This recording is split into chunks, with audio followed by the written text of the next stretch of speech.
pessoas, começando mais um vídeo no nosso canal Pastor Fracassado. E hoje eu queria falar uma coisa que eu tive como experiência pessoal e a gente tem que tomar um cuidado. Minha cachorra está aqui do meu lado. Lila, estou fazendo um vídeo, dá para você me ajudar e colaborar e ficar quietinha? Obrigado. Se você quiser ficar aí pode aparecer, tudo bem? Eu queria falar sobre... Me ajuda, Lila. Vou colocar você aqui quietinha. Oi, pra lá. Eu queria falar sobre que existe um risco de você viver uma vida intensa. Viver uma vida intensamente. E lógico que a gente hoje, na nossa sociedade, na nossa época atual hoje, as pessoas falam para viver a vida no máximo, na intensidade no máximo. Eu não acho que é errado, eu acho que é uma forma de escolha de como viver a vida. Mas eu queria pegar alguns exemplos da Bíblia, alguns personagens do mundo, pessoas até conhecidas, para falar sobre isso, que quando você quer viver uma vida intensamente, você vai ter muitos benefícios, não dá para negar isso, mas você também vai ter muitas consequências ruins. Eu vou querer resumir esse vídeo no final, antes que eu esqueça, que eu acho o melhor da vida é ter uma vida normal. Mas hoje ninguém quer ter uma vida normal. A gente quer, de uma certa forma, a gente quer ser famoso, conhecido, admirado, respeitado, ou na televisão, ou no YouTube, ou... Eu acho que é engraçado hoje no YouTube, sempre tem vídeo de comemoração de 10 mil inscritos, 100 mil inscritos, tem uns que tem 1 milhão de inscritos. Porque é interessante, você de uma certa forma quer ter fama, quer viver intensamente a sua vida de todo e qualquer jeito. E é tão interessante que na Bíblia tem um cidadão lá, quem já leu um pouquinho sabe, chamado Moisés. Ele é filho da filha de Faraó. Só que ele era hebreu de nascimento. E aí o Faraó deu uma lei lá para toda criança que fosse com menos de 2 anos fosse assassinada. Uma coisa terrível mesmo. Porque se entendia que nasceria o libertador de Israel, porque o povo de Israel, os judeus, estavam escravizados lá no Egito. E aí Moisés cresceu sabendo que era filho de judeu, né? De uma mulher hebreia, mas que era criado pela filha de Faraó. E dentro dele havia um conflito. Então ele falou, estou aqui como príncipe, mas sou filho de escrava. E aí um dia ele mata um cara lá, porque estava fazendo mal para um judeu. E aí um dia ele vai querer separar uma briga de 2 judeus. E o cara fala, você quer fazer mal para mim que nem você fez mal para o egípcio?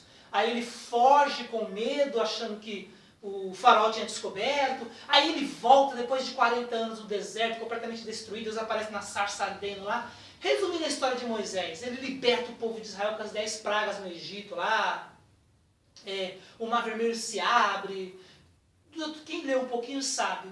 Mas o interessante é que Deus fica muito chateado com ele. Deus não tem muito humor, não. Deus fala para ele falar uma rocha lá, porque o povo estava com sede pedindo água, queria um milagre de água, porque eles estavam no deserto.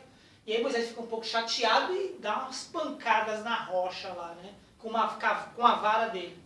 Segundo a teologia cristã, ele não podia ferir a rocha, aquela rocha tipificava Jesus, ele tinha que ferir, ele já tinha ferido uma rocha um tempo atrás, e Deus tinha dado água, e aí ele não podia agora ferir, ele tinha que saber que ele tinha que falar. Resumindo, Deus fica irado com ele e com o povo, e fala, ninguém que saiu do Egito vai entrar na terra prometida, nem você, Moisés. Aí depois de um tempo, quando Deus coloca Josué no lugar dele, Deus fala, Moisés, sobe no monte. Ele sobe lá no monte bem alto. Deus fala, contempla toda a terra. Ele contemplou. Você está vendo? Então, mas você não vai entrar nela. E ele fala, Deus, os meus olhos ainda enxergam longe. Há força e vigor nos meus braços. Eu tenho vida aqui dentro de mim. Deus falou, não. Você não vai entrar. Contemple, não entra. Aí tem toda uma história mística, né? Está no livro de Judas, que Satanás lutou pelo corpo de Moisés, mas não achou, tal, porque o anjo tinha levado. Então tem umas coisas místicas na Bíblia que não tem muita explicação clara, né? Mas o que eu quero pegar aqui de Moisés é que ele viveu intensamente. E aí acabou se ferrando no final. Então, tem pessoas que vivem intensamente, mas se dão mal. Eu não estou falando, eu acho que o correto, eu acho que o certo é viver intensamente. Mas quando você vive intensamente, você tem um risco também de se dar mal. Eu falei que Josué entrou no lugar de Moisés. E Deus falou para Moisés, para Josué, deu um termo lá, um espaço geográfico para ele conquistar. E aí o texto de Josué capítulo 11 fala que ele foi para um monte de lugares lá e conquistou. E aí depois Deus fala, essas são as terras que você não conquistou. E até hoje lá tem a guerra dos hebreus, do povo judeu com os palestinos lá, depois, né? Eu sou mais a favor dos palestinos, né? Porque os palestinos, depois da Segunda Guerra Mundial, a ONU declarou Israel lá nação, e tava lá os palestinos morando lá, então Israel foi e invadiu, né? Mas não vou entrar no mérito aqui, porque é uma questão política e eu não tenho muito entendimento para isso. Mas Josué também teve um monte de frustração, porque quis viver intensamente, quis conquistar tudo. Porque o chamado de Josué era diferente de Moisés. Moisés era libertar o povo. Josué era conquistar muito território para os judeus. E a prova hoje é que os judeus vivem num lugar apertadinho lá em Israel. E ele não conquistou. Então você vai percebendo que quem quer viver muito intensamente não consegue. O próprio Davi quis viver sua vida intensamente, mas ele, por incrível que pareça, o grande sonho de Davi ele não conseguiu concluir, que era construir o templo. Porque Deus fala, você viveu tão intensamente a tua vida, Davi, que tem muito sangue na sua mão. Tem uma ocasião lá que o rei Saul, ele era só um súdito do rei, manda ele pegar 100 prepúcios de homem, ou seja, com o exército que ele tinha lá, um pequeno exército, matar 100 homens e trazer o prepúcio, catar o pipizinho lá e cortar lá o prepúcio. Ele traz 200, ele era um cara sanguinário, né? Davi é chamado homem segundo o coração de Deus, mas ele era sanguinário. E aí ele vai lá e corta lá os 200 prepúcios. O rei pediu 100 para casar com a filha do rei, que era Mical. Então, Davi era muito sangue nos olhos. E aí ele pensa um dia, poxa, tem um grande palácio, tem uma casa bonita, mas eu quero a casa de Deus, a arca do Senhor não tem onde reclinar. Então, eu tenho onde reclinar a cabeça, a arca do Senhor não tem onde colocar, um local específico. Quero construir um templo. Aí Deus fala, você não, tem muito sangue nas suas mãos. E ele fica muito frustrado. Depois Salomão constrói, ele ajuda, mas o grande sonho dele, que era construir, mas como ele viveu intensamente, não viveu esse sonho. Tem outro camarada na Bíblia também, muito interessante, João Batista. A mãe dele, quando estava grávida, ficou grávida junto com Maria, mãe de Jesus. Ficaram grávidas ao mesmo tempo. E ela já sabia, desde que estava grávida, que o filho dela, né, João Batista, seria profeta, que ia profetizar o Messias. Então João Batista nasceu para ser o maior profeta. Que profeta é esse? Aquele que ia falar do Messias. E ele acreditou tanto nisso que ele viveu no deserto todos os dias da sua vida. Vestiu uma roupa de camelo, de pele de camelo, e só comia gafanhoto, vivia no deserto. Até que ele entende que Deus chama ele para profetizar sobre o Messias, e ele começa a pregar. Arrependei-vos, arrependei-vos, está posto o machado na raiz e vai ser cortado. Tipo assim, Deus vai arrancar a árvore pela raiz, não vai cortar o tronco, porque quando corta o tronco dá para crescer. A pregação dele é muito dura, ele batizava pessoas, tal. Perguntaram se ele era o Messias, se ele era o Cristo, falou, eu não sou, mas ele está no nosso meio. Eu não sou digno de abaixar, desatar as sandálias dele e tal. Um dia Jesus aparece lá para ser batizado por João Batista. João Batista fala, não, Jesus, eu que preciso ser batizado por você. João Batista fala, não, eu preciso cumprir toda a lei, então você vai me batizar. Aí João Batista batiza Jesus, diz que se ouve uma voz, né, dizendo, esse é meu filho amado, é quem tem o prazer. E dali Jesus Cristo começa o ministério dele. E João Batista, naquele momento, some. Por quê? Porque o chamado dele, a vida que ele quis viver intensamente, era para profetizar o Messias. Oh, o Messias está vindo, que vai libertar Israel. Aí ele vai, profetiza, fala, esse aqui é o Cordeiro de Deus que tira o pecado do mundo. Acabou o chamado dele. E ele fica meio mal, fica meio sem sentido. Eu acho, isso nunca ninguém falou teologicamente, então é uma dedução minha.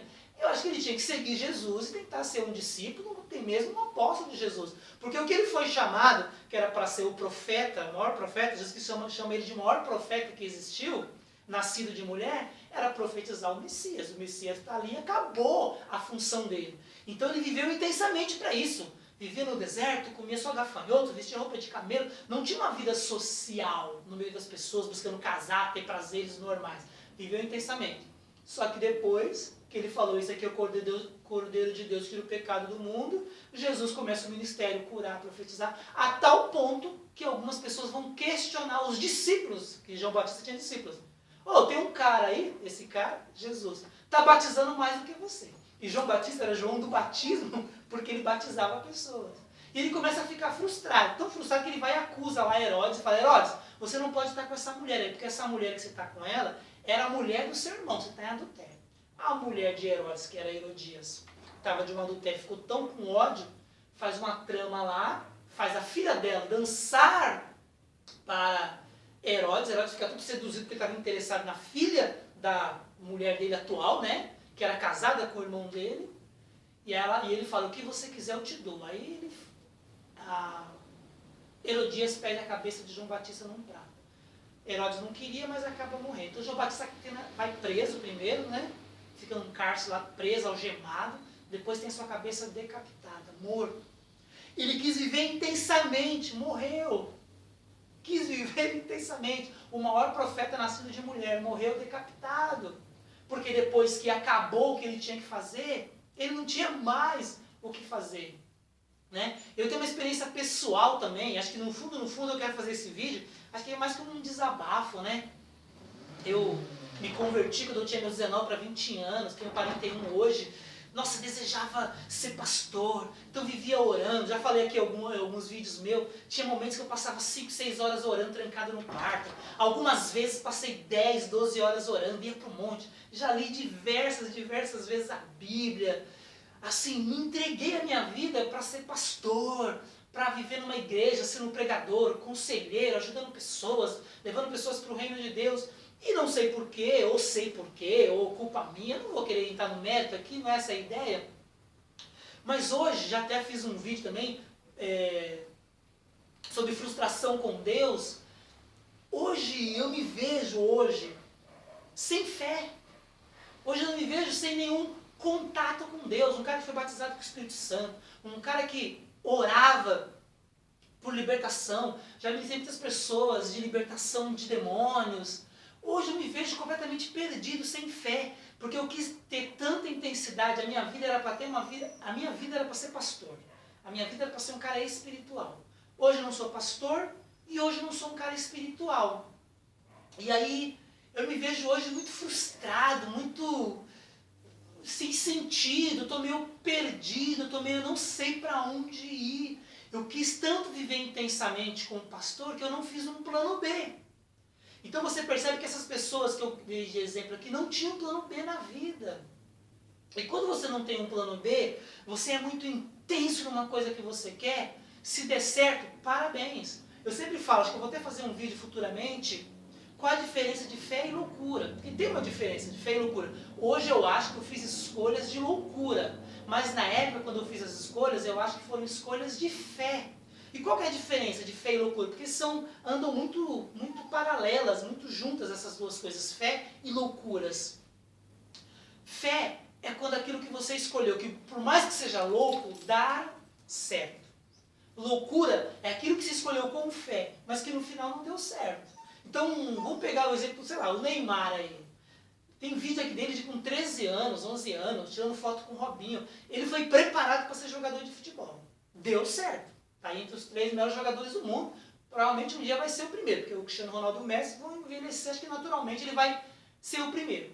Então, esse menino não estudou, esse menino não fez quase nada, não estou julgando ele. Ele foi dedicado e preparado para ser jogador de futebol. Se isso não desse certo, seria loucura. Mas como deu certo, é extraordinário. É muito comum, eu já vi vários jogadores, está tendo a Eurocopa agora, na Copa do Mundo, jogadores que parentes próximos, como pai, irmãos, morrem. Na Copa do Mundo morreu o vô do Marcelo, jogador lateral esquerdo, morreu acho que um irmão do Filipão, se eu não me engano, não sei que foi um parente próximo. Eles não foram no velório, porque estavam na Copa do Mundo. E ninguém acha isso loucura. Por quê? Porque eles são grandes jogadores de futebol. Agora, os artistas, jogadores de futebol, você tem um estádio inteiro gritando o seu nome. é uma intensidade muito forte. Um dia esse jogador vai parar de jogar bola e nunca mais ninguém vai gritar o nome dele.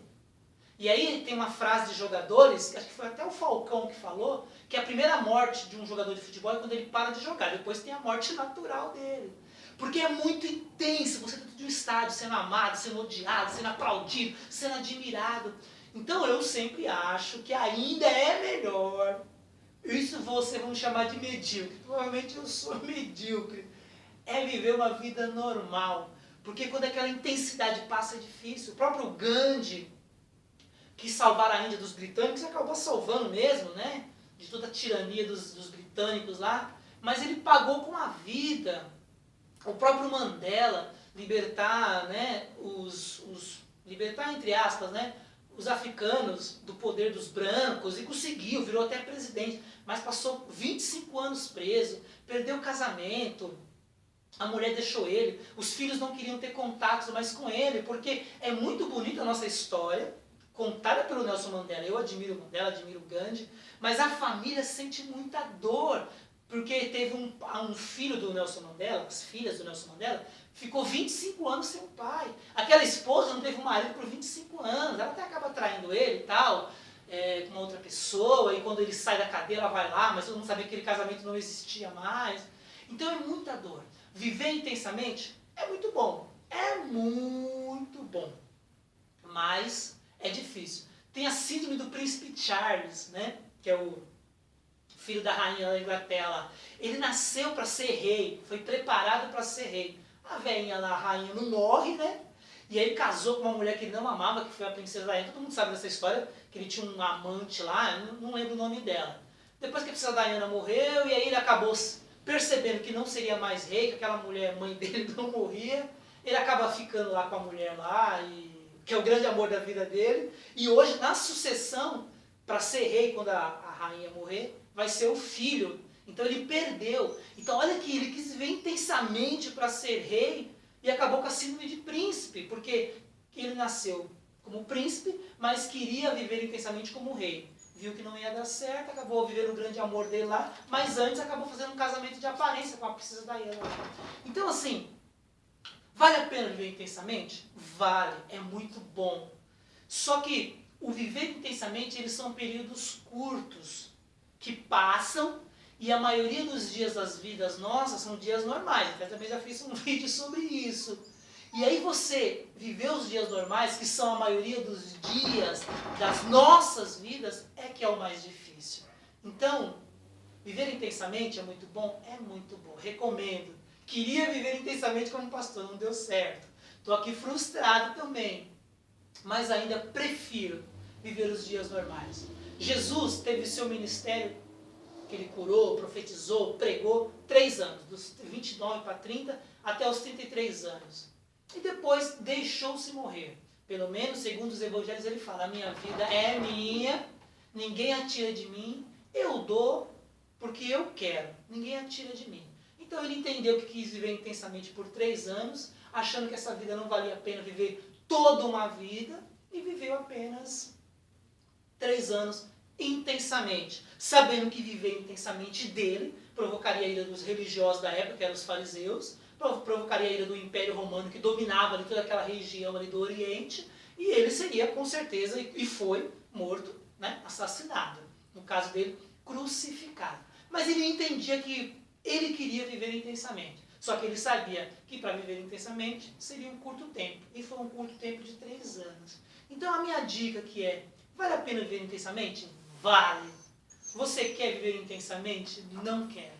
É uma escolha que eu não quero na minha vida. Agora, é uma pessoa medíocre falando, né?